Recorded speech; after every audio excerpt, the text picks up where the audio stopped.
So, welcome everyone to the first session titled Global Insights, Lessons from Other Countries. My name is Youngmi Kim. I'm a sociologist in Yonsei University, and I'm honored to moderate the first session. And I hope I'm not the only person who was so inspired by the keynote speech this morning. So I think the message was very clear from Professor Kim.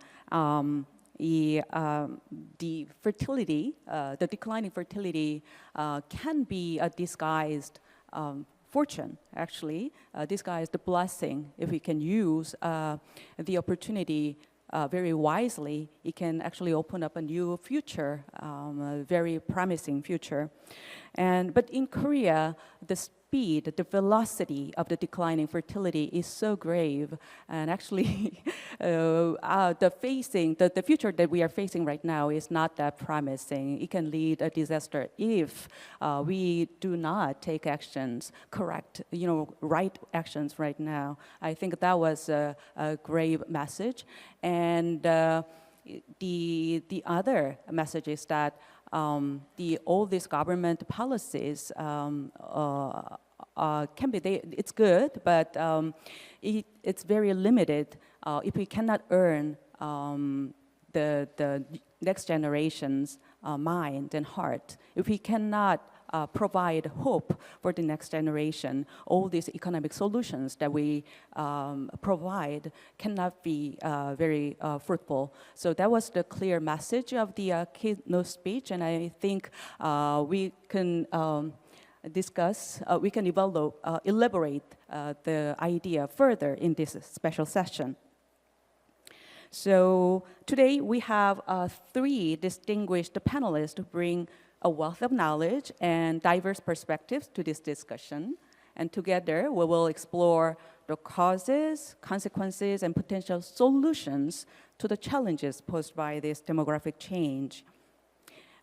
Here, first, we have Professor Joan Williams, a preeminent legal scholar in the US, whose research has explored the fair and inclusive work-life law and organizational culture. The issues closely related with the demographic decisions of the next generation, I believe. And then next, we have Ms. Sula Braverman, who recently served as the UK Home Secretary. Notably, she was the first cabinet minister to take a maternity leave, and that offers a unique viewpoint on family policies, especially at the top level. And finally, we have Stephen J. Shaw, the innovative demographer behind the documentary titled Birth Gap, Childless World, and founder of birthgap.org. Mr. Shaw has devoted to raise public awareness on global population problem and highlighted the urgency of addressing the birth rate crisis. So thank you for joining us today. I'm looking forward to an engaging and enlightening discussion in this session. So here's how we will proceed. First, we're going to watch a video with a short presentation by Mr. Shaw on the current global fertility decline. I think that's going to set the stage and give us a general understanding of the situation. And following that, we'll have a presentation from Professor Joan Williams, who's going to delve into the drivers of this demographic shift and potential solutions. And finally, we'll move into a panel discussion with all three of our esteemed guests. So, our first guest is Mr. Shaw. Now the floor is yours. Thank you. I am haunted by the future I might not have. Those were the chilling words from a young 25-year-old British student from Cambridge University after watching the documentary. She had assumed that after graduating, she would have at least 10 more years to continue her education, establish her career, find that right person, and start a family. One statistic that came out while doing my own research across all of the countries, I went to more than 25. A woman turning 30 without a child has no more than a 50% chance of ever becoming a mother. At best. South Korea, 30%. Young people simply don't know how short the fertility window is. And it's not biology. Of course, that is a part. The biggest thing is being in a stable relationship with that right person at the right time. And you know what? As you get older, it doesn't get easier. This morning, before I start the video, I was planning to show you voices from around the world, from young people, all saying this, that they wanted kids, but not yet, not yet, not yet. I filmed here in Seoul too. It was the same. Yes, but just not yet. It's not that they don't want children, it's not yet. And I woke up this morning, I thought, no, I'm not going to show you that. I'm going to show you something you're not going to hear. You're not going to hear it today. You're not going to read it in the news. You're not going to probably even hear it from your friends. I'm going to show you a little bit about what happens to those people who wanted children. Let's start with some experts first, though. So a big reason why we're seeing more and more infertility these days is because of delayed childbearing. As women's eggs get older, it just gets harder to get pregnant. Imagine that these are eggs, okay? And this is a 20-year-old. So when a 20-year-old comes in and we do an ultrasound and we're able to see these 20 follicles, I tell them this is great news. You're 20. You have all these 20 eggs, and this is for this month. And next month, you're going to get another 20 eggs. Except that when a woman is 20, not all her eggs are good. For every 5 eggs that she has, as young as she is, for every 5 eggs that she has, maybe 3 of them are good. Those are the orange ones. And even a 20-year-old, as healthy and as young as a 20-year-old is, 2 of those eggs out of 5 might not be good. This is a 20-year-old. This is a 45-year-old. You see how things have changed between 20 and 45. Now, 45-year-olds still have good eggs, but these are hard to find. It's how nature does its job. Even though there are some amazing technologies today like egg freezing or embryo freezing to help women delay this childbearing time in their life, I don't think that either the media or what you hear from other people always really explains the depths of how much struggle there really could be. Generally, this treatment required several cycles, several trials, and as a doctor, it's hard to describe how I'm feeling, just seeing those patients who have to give up that treatment after having a hard time mentally, physically. Actually, fertility treatment is very hard. So giving up must be horrendous for men and women. Yes. When a celebrity conceives late in life, reproductive life, we probably know it's an egg donor, or it's possible that she froze embryos a long time ago. It's definitely a misunderstanding, a miscommunication, a miseducation of the public. I literally wake up every single morning, I'm gonna get emotional, and I bless my children because I just feel very, very fortunate that I was able to have them. I'm someone who married at 37 and had always thought I would have kids, and then it turned out I wasn't going to. And I think it can be a tremendous source of unhappiness. For me, it wasn't a decision. I don't remember a time when I said, okay, I'm not going to have a family. It would have helped if I'd known it was grief, or if the doctors and therapists I consulted about my life-wrecking distress had known, but they didn't. Grief is a language that this lost tribe speaks fluently. Yo pensaba que tenía tiempo, que mi década entre los 30 y los 40 iban a ser suficientes como para que yo pudiera desarrollar mi actividad profesional y después tenía tiempo para ser madre.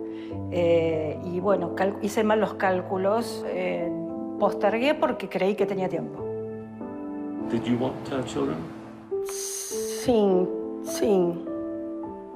Gostaria de ter tido filho há 5 anos atrás. Gostaria. Mas não aconteceu. Mas gostaria sim, gostaria de ter tido antes, poder ter tido filho antes. 20代の頃にもっとデートをしてもっといい人を見つけてもっと子供を作るように努力すればよかったと思ってます。I think if you caught me at the right day in my 20s when I was very in love or excited about a partner, I would say yes.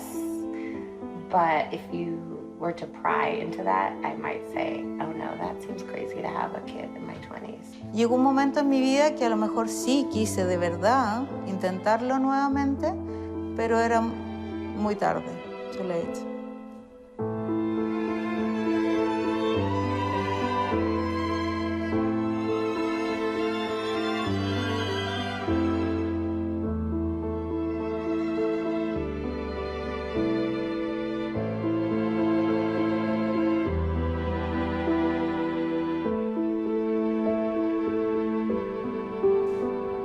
So welcome to World Childless Week, everyone. I'm Michael Hughes. Let's go around the room. So how about you go first, Donnie? I'm Don, and I'm in Los Angeles. I'm childless. My circumstance is not finding a life partner. Tim, how about you go next? My name is Tim. I'm German. We have just decided that we will not continue with IVF. 25 years of thinking you would have kids or we would have kids, and out of a sudden realizing, well, we won't. Thanks, Tim. Ken, it's great to see you here because I know you've been battling. I'm better now than I was a couple of years ago when I lost my mind for probably about a year. This is the only place where I can freely and openly speak about the feelings of being childless and everything. There's nobody I have at work or a friend or anything like that. No, I spend a lot of lonely times within myself, I guess, going over these things, what never was, what'll never be, and how to deal with it. Hearing people talk about their kids in all situations, at work. What never was, what will never be, we don't hear that. Tim, the German gentleman who had just given up IVF with his partner, contacted me afterwards and asked me to make sure his name was added to the rolling credits at the end of the movie, because that might be his only legacy after he dies. People want children. Not everyone, we have to respect those who don't, but the vast majority do. That's the good news. South Korea, this is how civilizations end. Policies are interesting, but they're no more than interesting. They will not solve it without enabling young people somehow to have the children they want to have. Thank you.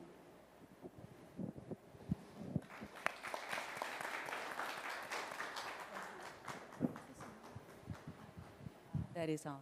So thank you very much for the very touching and moving presentation. I mean, the imagining the world childless is very sad and grave. I think that's that imagination should be the starting point of our discussion. We need babies. We need a sustainable society, and we need men and women, young men and women, dream to have freely, dream to have. Kids and babies without having to sacrifice their urge for life and urge for work and urge for a career. So I think that has set a very daunting stage for the gravity of our discussion today. But now I would like to move to more of like a solution side or action plan side. So this is, if this is the world that we are facing today, what's a way of avoiding that? What's a way to dream another kind of society, another state? So here we are going to invite Professor Joan Williams and to have her wisdom on how not to be screwed up in Korea. Okay, so please welcome Joan Williams. And I promise I won't use any inelegant language. So, in my view, as an outsider, and I'm not a Korea expert, is that exactly the same cultural values that produced the Korean economic miracle, which is world historic, now threaten to produce no generation, next generation to enjoy it. There's an OECD study that asked something really simple. It asked, what makes life meaningful? And what they found is that in 14 of 17 countries, they said family. But when they asked Koreans the same thing, they said material well-being. And what it seems as an outsider's view to me is that Koreans can't see a way to have children and accomplish that central goal both for themselves and for their children. And that's really the core of what's going on. As you know only too well, the Korean government has made very substantial investments in parental leave, in childcare, and people are understandably asking why the birth rate keeps falling more and more and more. When I made that statement, I think the birth rate was 0.72 or 0.78, and now it's, of course, 0.68. And I think really, if you look deeper, what's going on is that Korea's work system, it just doesn't fit with Korea's family system. So here's the work system, very briefly. You define the ideal worker as someone who works more than 50 hours a week for 40 years straight, taking no time off for childbearing, child rearing, elder care, or really anything else. And it's a very, Korea is sort of an outlier in the long work culture. Koreans are, actually men are 2 times as likely, and Korean women are 2.5 times as likely to work more than 50 hours a week than the OECD average. And those long work hours are very central to the work system. One thing that is far too little known is that that kind of work hours culture tends to be a low productivity culture.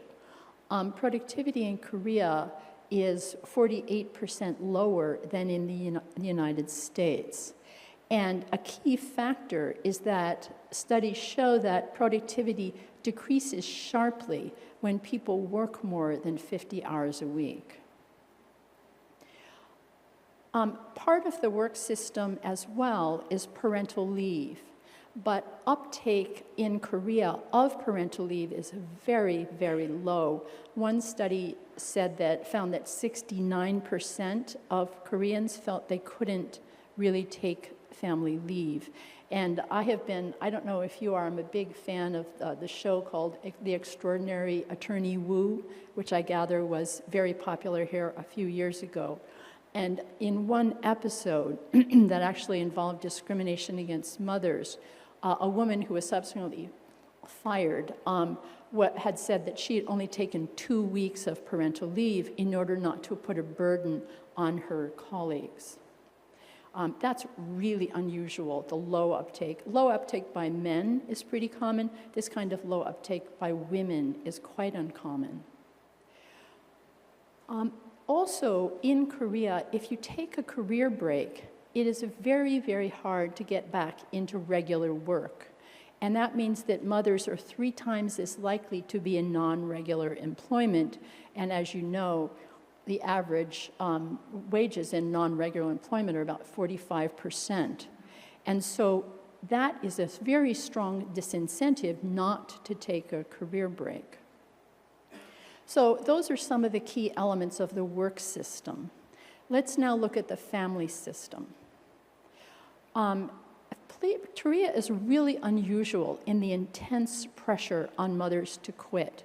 One study found that 87% of Koreans believe that mothers of preschool children should work at most part-time. Part-time work, though in Korea, is very rare. 11% of employers offer it, compared to almost 70%, for example, in the EU. So there's this intense pressure not to work full-time, and there are no suitable part-time jobs. Korea, as you know, is super unusual. In the OECD, it still has what's called the M curve, where young women enter the labor force, but after children, if they have children, their labor force participation falls sharply, and then it decreases later, but by that time, they're no longer in regular full-time, well-paid employment. They're pushed off into non-regular jobs. Only 1/3 of Korean women, mothers, stay in their same job after they have children. And the jobs that they go to typically are of sharply lower quality. So, and it's one of the few OECD countries where mothers tend to drop out. So there's this steep, steep economic cost to having a child. There's also a lot of discrimination against mothers. The research shows, and this is out of the United States, but I think it's the same in Korea, that the assumption is that mothers are less committed and competent, and that they should be. So that if a woman shows herself not to be less committed and competent, she's sort of seen not only as a bad mother, but a bad person. Again, this is not a deal that a lot of women would want. And has been mentioned by Professor Kim in his very informative introduction. The education system also revolves around the assumption of a mother at home, just as the ideal worker system does. So mothers are expected, and my understanding is do manage tutoring, hagwon, homework, and that is not something that they can do and be in a regular high-paid job with a husband who is also in a regular high-paid job. So you begin to see these hydraulic role conflict pressures arising. And as Professor Kim aptly noted, it's hard to afford a basic middle-class life. It's hard to afford the tutoring, it's hard to afford the housing, and it's really hard to afford that on one income. And yet you have a work system that drives mothers out or into very low-paid work. And then far too little discussed is the family system of elder care. If I remember correctly, about 22% of child care is delivered through families, pretty low. You have a good child care system, which from the United States, I must say, I'm incredibly, incredibly jealous of. But the elder care system, 67% of Koreans rely on family members for elder care. And who does that really mean? Daughters and daughters-in-law. So women don't want to get married because they realize they're taking on an extra burden of elder care. So these are all ways in which the work system really conflicts with the family system. Another way that Korea is really an outlier is in men's contribution to household labor. Women in Korea do 8 times more housework and 6 times more child and elder care. This is very outside the average in the OECD. And why do the men do this? They're performing as ideal workers. They can't. They're getting home very late. They're under incredible work pressure. Again, the work system for men as well as women is inconsistent with the family system. One thing that hasn't been talked about a lot, and not being a demographer, I don't have good data on, maybe the demographers do, is that part of this is the reluctance to have children. Part of this is the reluctance to get married. And this is from the Financial Times. The percentage of men versus women in Korea are becoming somewhat more liberal. Men in Korea are becoming extraordinarily more conservative. And so just as there's a mismatch of expectations in the work system and the family system, it seems to me, and again, I'm an outsider, so I may be wrong, but there is a mismatch of men's expectations of women and women's expectations of men that is fueling the diminishing marriage rate. So what's the path to material well-being in the context of this work system that doesn't fit with the family system? Don't marry, don't have children. People are pursuing the most cherished value in the only way they see how. And it's going to take more than, it's really good to invest in parental leave, but if people don't feel free to use it, and even if they do, it's going to take deeper changes to address this problem. So here are some solutions. First, it's extremely important to enforce prohibitions against discrimination against mothers. This is a study that actually came out this year from Korea. It said that women with access to parental leave were 3.6 times as likely to report they intended to have children, but only if there wasn't gender discrimination in their environment. Otherwise, offering them parental leave did not have an impact on their intentions to have children. There's also, as you know, a 2023 Supreme Court decision here in Korea that held that employers have a duty to accommodate mothers' caregiving responsibilities. And that is extremely important because that goes beyond merely not discriminating, that goes beyond to accommodation.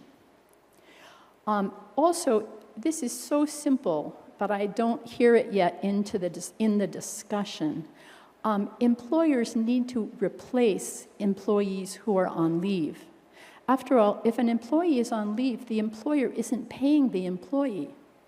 And yet, the employers typically respond, is my understanding, by overworking the colleagues of the person on leave. This is basically a surefire way to produce resentment and career stall from anyone who takes leave. And also, it's employers kind of taking a dividend because they're not paying the person on leave and they're not paying a replacement. Their employers need to hire a temporary worker to do the work of the person on leave if leave is not to be severely stigmatized. And this is one of the ways in which Korean work culture, I think, can produce rapid change. They need to set a very clear expectation that both parents will take a full leave. And I don't mean months for women and days for men. I mean a full leave, both parents. Because if men do not take leave, women will be very stigmatized when they do. And then finally, not finally, but second to the last, you need to redefine the ideal worker. You need to reward managers who have high productivity with schedules no more than 52 hours a week. The solution is to drive up productivity rather than having a long hours, low productivity work culture. Also, it's important to create high quality 30-hour-a-week regular employment, not bad part-time jobs, good part-time jobs that remain regular with career progression. That's the way to keep mothers in the workplace we've found in the United States, where I've worked extensively with employers. I and my team have published nearly 40 articles in Harvard Business Review, so I think I'm quite realistic about what employers will do and won't do. And then make it easy to return to regular employment after a 1 to 3 year career break. Now, I don't think it's realistic to allow people to take out 10 years and then return to the same career progression, but 1 to 3 years, that is. Again, and then allow immigration to address the shortage of elder caregivers.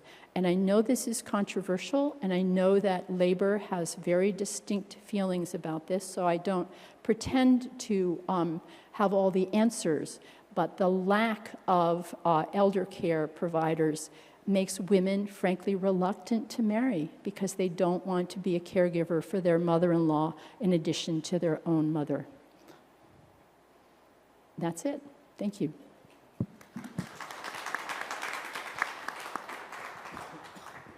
So thank you very much, Joan, for very crystal clear ideas and suggestions. So now, Ms. Braverman, it's an honor to have you on this panel, and I am very curious about your experience in the UK. So I would love to hear your ideas, your opinions about these two presentations, and especially if you have any, did any of Professor Williams' suggestions resonate with your experience and things like that? So.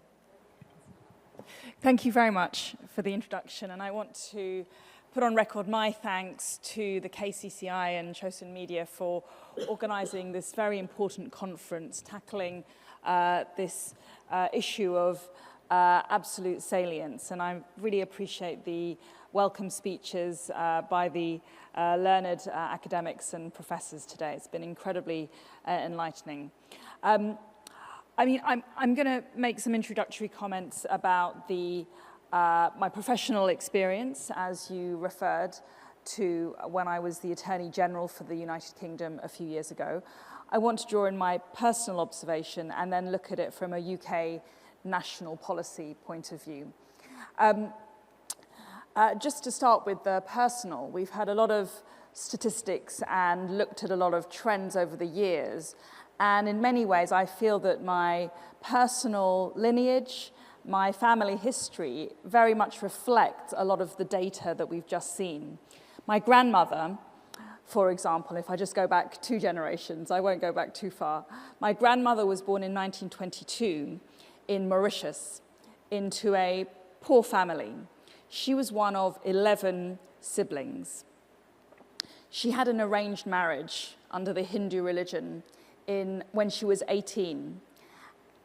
And she represents a generation which is very different to today's generation, based on agrarian industry in a developing country with a very, very large family. As I said, she got married at a very, very young age through an arranged marriage. The next stage is that she had 5 children. 2 of those children, unfortunately, died in infancy because of poor health. My mother was born in 1945 and part of the post-war boom. So my mother's generation, through migration, my mother emigrated to the United Kingdom as a girl of 18 and worked in the United Kingdom for 40 years as a nurse. She represents the next stage of evolution in this story, in a way. She married relatively late, in her late 20s, after overcoming challenges of migration and trying to find employment in the post-industrial world of the United Kingdom in the 70s. She had her child, myself, in her early 30s. And again, that represents another stage in the pattern that we've seen of someone who married later, had their child later, and was working in a professional environment in a developed society, trying to balance those competing factors. The last stage of the story is myself. I was born in 1980, and I had a very good education and went to top university in the United Kingdom. I studied at Cambridge University, and I practiced as a barrister for 10 years before I was elected to Parliament when I was 35 years old and became an MP. To pick up on what Stephen was talking about, at 35, I was unmarried and did not have a child. in 2 generations, my experience was incredibly different to that of my grandmother, who by my age had had 5 children, and most of her children were adults. And my experience is one that, in many ways, I had my children just in the nick of time. I had my first child when I was 39, and my second child when I was 40. And in a way, I'm not special. I'm reflective of my generation. I believe of women, where there was a huge focus on education and career and financial independence.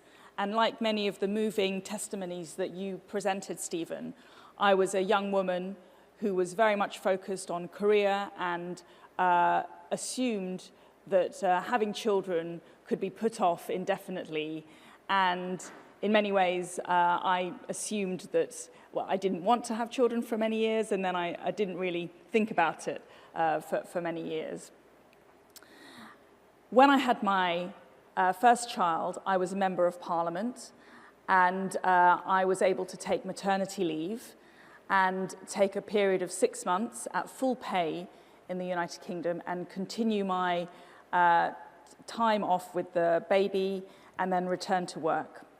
But what I'm here to talk about then, moving on to the second issue, is my time as the Attorney General. And in a way, what happened for me is the pinnacle of my career, assuming a very senior role in the UK government, that of Attorney General, coincided with me having my second child. And of course, huge pressure and cost and physical challenges, financial challenges that brought. So going back to my particular experience of having my daughter, my second child, Gabriella, after whom the law is named, in 2020, the new Prime Minister of the United Kingdom, Boris Johnson, invited me to join his cabinet and be his Attorney General. The Attorney General, as you all know here in South Korea, is the chief legal advisor in the government. The Attorney General's legal advice is very important. You advise on issues relating to military action, the lawfulness of airstrikes, military action, arms sales, and you also advise on the lawfulness of new policies and new laws and other steps the government may take. It's a wide-ranging job and incredibly high pressure. And it was a great honor as a lawyer to take up that role.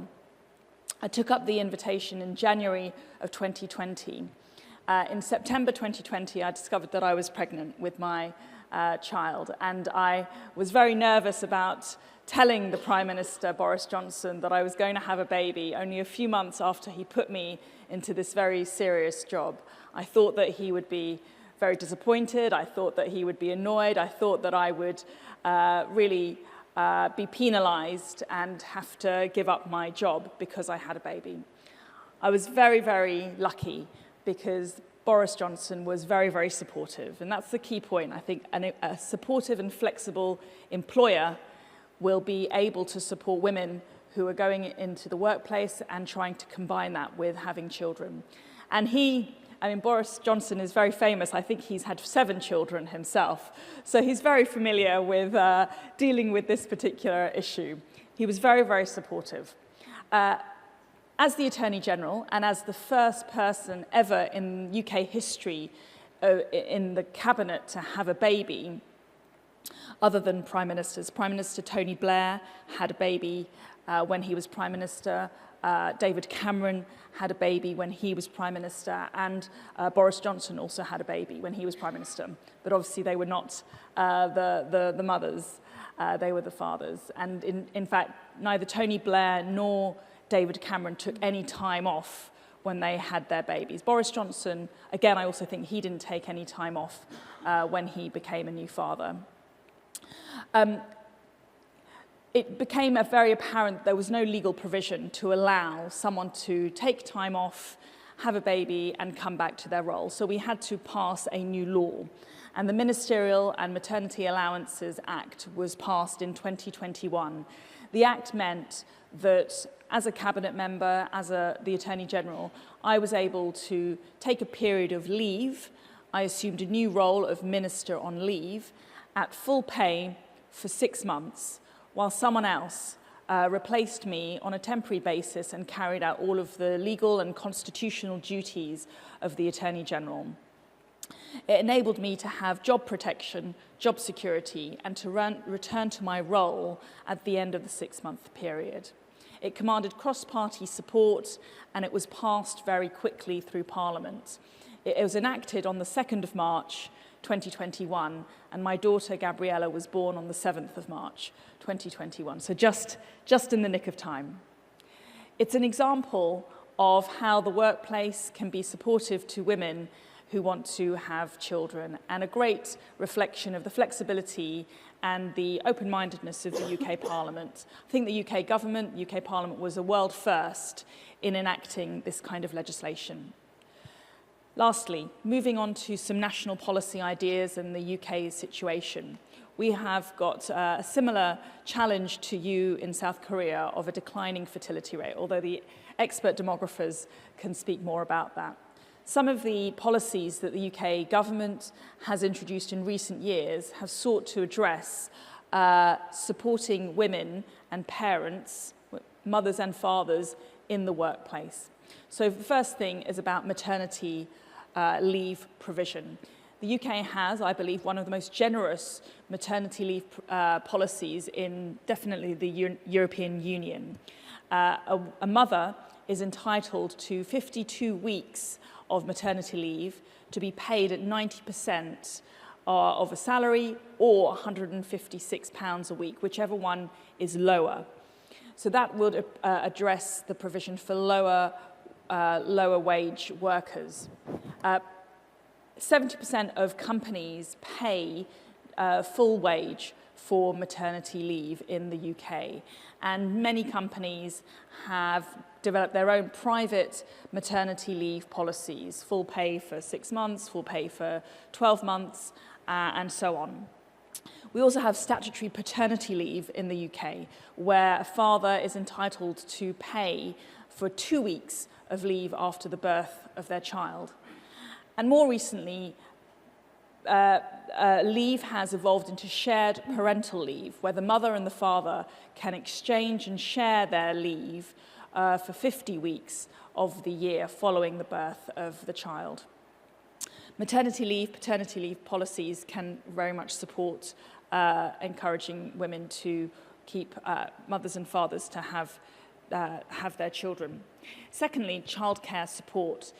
In the UK, 22% of household income goes towards childcare costs. That is far above the OECD average of 10% of household income. Childcare is very expensive in the UK. We have a policy of 30 hours free childcare per week for 3 and 4-year-olds.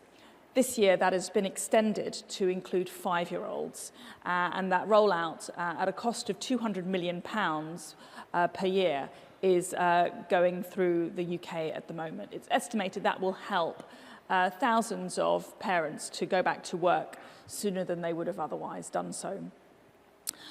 We're also reforming the childcare to child ratios when it comes to childcare provision. Previously, it used to be 1 child carer to 4 children, and that was the legal limit. That was considered to be inefficient and costly. That is now being increased to 1 child carer to a ratio of 5 children. But that could be even higher, in my view. It would be cheaper, and it would also provide and expand the provision of childcare in our society.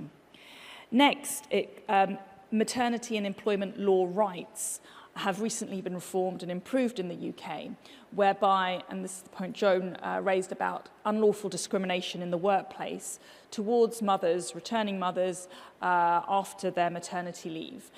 There is now an increased protection period in the UK, recently enacted and expanded, so that a woman who takes maternity leave, while she's got the legal protections during her leave, has often found that upon return, she might be demoted, overlooked, or sacked.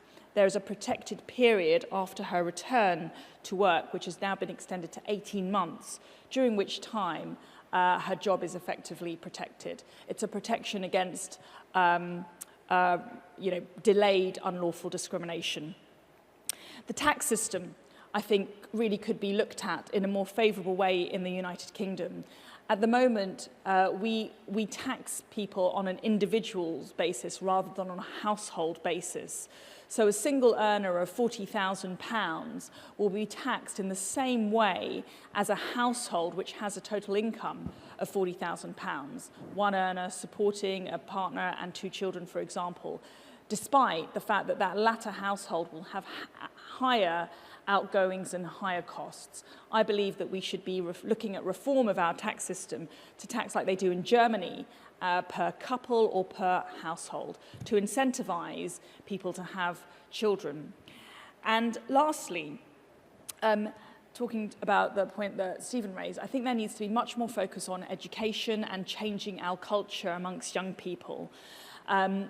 Girls and boys need to be taught at school that having children is an important and celebrated fact of life, and that there is a finite window within which to do it, and that actually there should be a focus now on encouraging people to try and have children earlier on in their lives, so that they can get their childbearing done and then go back into the workplace by the time they're 30.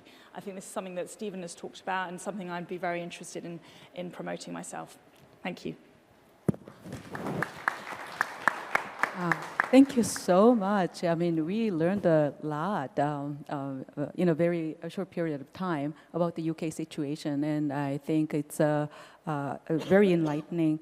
And I would like to add the final question for all 3 of you, as we are, the conference is hosted by this Korea Chamber of Commerce. So we are surrounded by businessmen.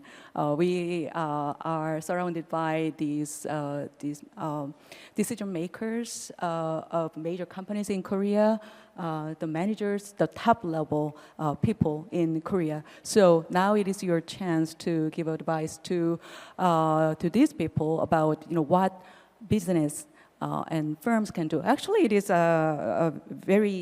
it is your idea, John Williams, that in your book you mentioned that it is men and companies that have a role to change this work culture more family friendly, right? So could you give us, all 3 of you, could you give us some advice, what firms can do to go through these problems?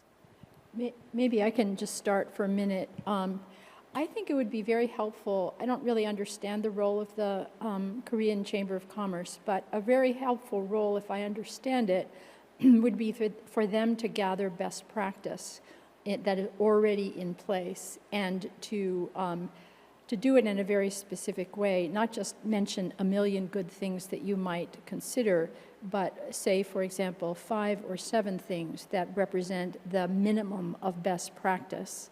One of the, and then go step it up after that.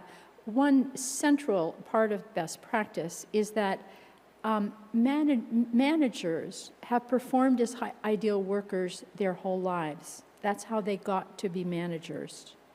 And so they often find it a real challenge to support people who want to work in a different pattern. If the only way to be a serious worker was not to work 60 hours a week, why did I give up knowing my children?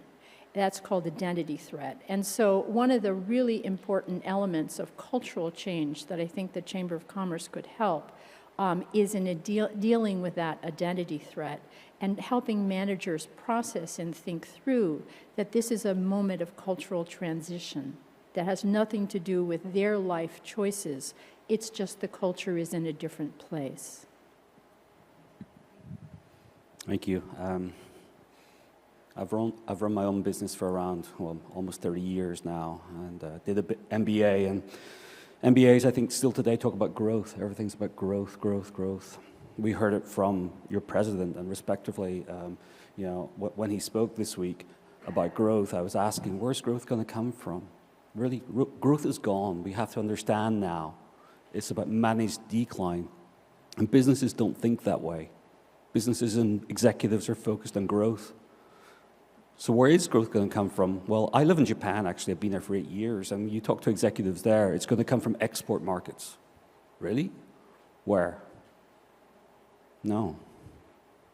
This is now about protecting what you've created as businesses, as well as societies. And the one dynamic that does not get talked about, at least very often, is the power shift into the hands of young people, because there's so few of them.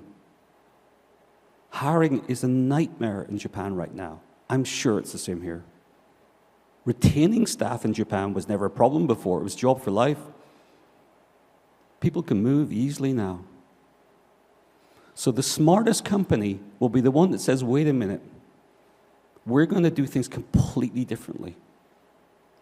Maybe we're going to hire mothers at age 35 and put them on a career path that can get them as high as they would have been before by age 38 or 40. Maybe that becomes the norm. Maybe we take the risk away. And if one company does that, you will see a drift from the young recruits going to that company, because that will give them the life they want to have. And when that happens, another company will have to follow. I think business is at the heart of enabling this change. And if it's not, final word, young people in Korea are not going to stay here. They're going to leave Korea. They tell me this. They're thinking about it.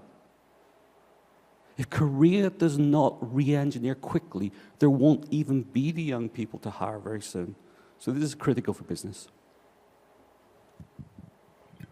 I think that in the UK there are some examples of great practice in the private sector where companies use their maternity leave, their parental leave policies as a USP to attract talent and to retain it.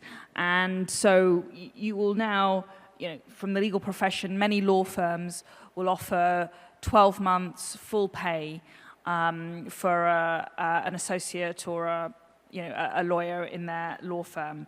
And that is now a big factor and criteria that new recruits and graduates will look for. So it's really changed the market for employers and is something that is very much valued and looked for by potential employees. So I think that's the great point. I mean, and you believe that creating this family supportive work system or gender equal work system, even at the highest rank of business hierarchy, is possible and desirable. I mean, I think there is if there is the will. I mean, the big lesson from my personal experience is that the Prime Minister demonstrated huge support and flexibility and willingness to enable a pregnant woman to continue unimpeded in her role and to manage the baby and to support that and encourage that, but also not at the expense of her career. And I think if the Prime Minister of the UK can demonstrate such goodwill, then I think many employers can around the world. Yeah, I think there are reasons to be optimistic. I mean, my understanding is that in regular employment, the norm of never leaving before your manager and extensive workplace socializing has diminished quite considerably in a relatively short period of time. Now, of course, about, 80% of the economy is not in regular employment, and so many of them are in small and medium enterprises where they have longest work hours and no parental leave. So that's the two-tier system is a problem.